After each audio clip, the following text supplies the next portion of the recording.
Il pleut des cordes depuis presque 15 jours. Et le pire, c'est qu'on avait peur en arrivant dans la région de manquer d'eau. Bref, c'est l'occasion pour moi de mettre un peu le nez dans l'atelier. Aménager un atelier n'est pas une entreprise facile. J'ai cherché un peu sur le net des conseils pour agencer intelligemment son atelier. Mais il n'y a pas grand chose de pertinent, à part la vidéo de Samuel Mathias qui explique comment positionner au mieux ses machines, et des vidéos sur l'optimisation de la place, mais j'ai pas trouvé mon domaine.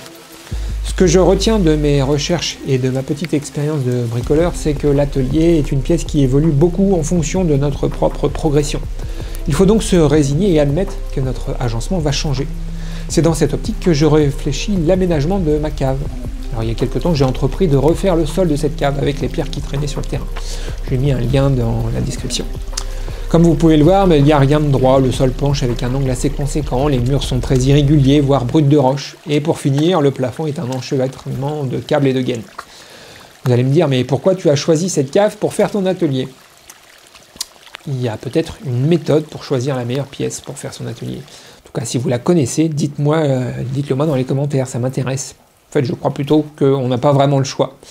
On ne va pas prendre le salon sous prétexte qu'il est assez grand et lumineux pour faire son atelier. En fait, on ne choisit pas vraiment, on prend la pièce qui reste. Seuls les professionnels peuvent se permettre de construire ou louer un atelier. Étant donné qu'on n'a pas le choix, c'est à nous de nous adapter et de faire au mieux avec ce qu'on a.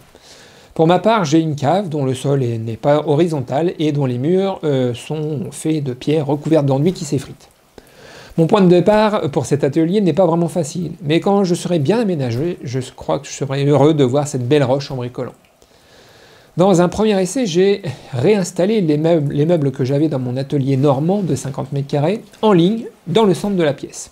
Très mauvaise idée, mais j'ai voulu faire mon feignant et remettre les meubles tels qu'ils étaient avant. Occuper le centre de la pièce dès le départ, c'est une très mauvaise idée. Ça prend beaucoup de place et ça entrave la circulation.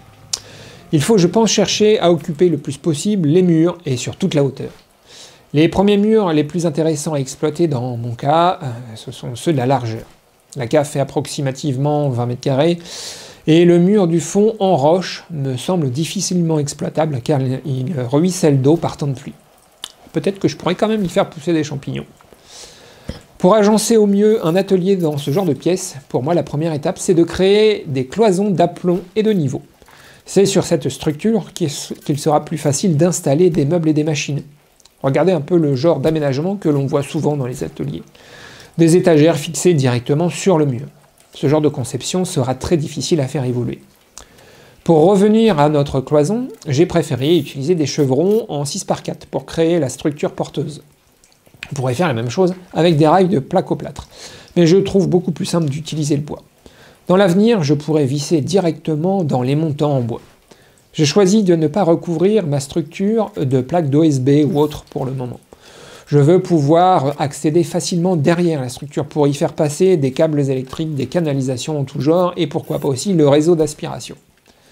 Pour placer au mieux la cloison, j'ai commencé par définir la distance par rapport au mur de pierre. Comme celui-ci n'est pas droit et comporte des bosses, il faut trouver le point le plus en excroissance du mur. Dans ma configuration, je perds 15 cm. Mais ce vide me servira plus tard, comme je vous l'ai déjà expliqué.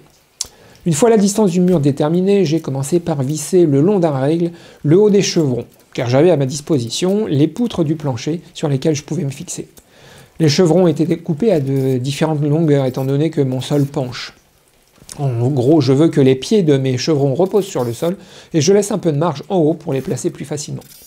Pour la distance entre les chevrons, je dirais que le mieux c'est déjà de placer les extrémités à une dizaine de centimètres du bord, et de calpiner l'espace restant en mettant un chevron tous les mètres environ.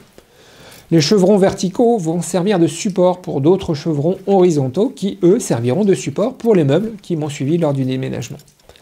Pour placer au mieux ces chevrons horizontaux, je commence par fixer un règle alu de niveau qui va me servir de support et de référence, car les chevrons ne sont pas toujours parfaitement rectilignes. L'emplacement des chevrons est surtout défini par ce que l'on choisit de fixer dessus. Le chevron le plus haut servira de support pour les planches d'OSB qui viendront plus tard. Le second chevron est destiné à servir de support pour mes caissons hauts. La hauteur de mes caissons est définie par rapport à ma taille. Moi, je veux pouvoir tirer sur le tiroir le plus haut sans avoir à monter sur quoi que ce soit.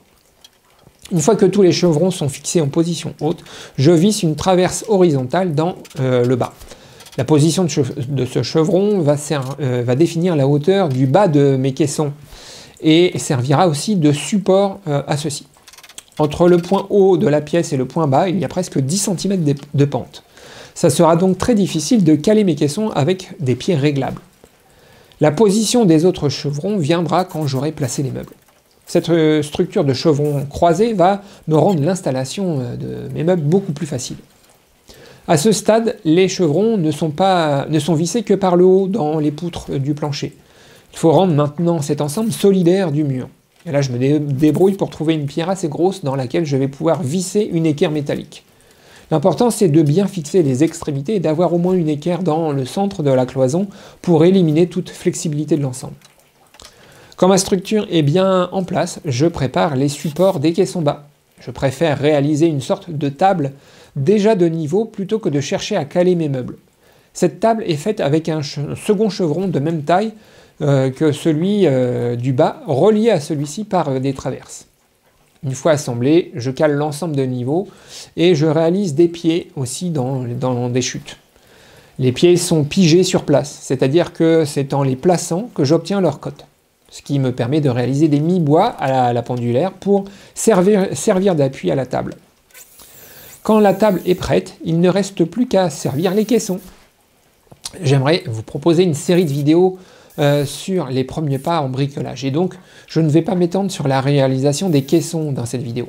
La simple préparation de la cloison est un premier bricolage que l'on peut entreprendre avec peu d'outils, une scie à main, un niveau, un mètre, une visseuse. Cette cloison est une base qui doit permettre à votre atelier d'évoluer facilement.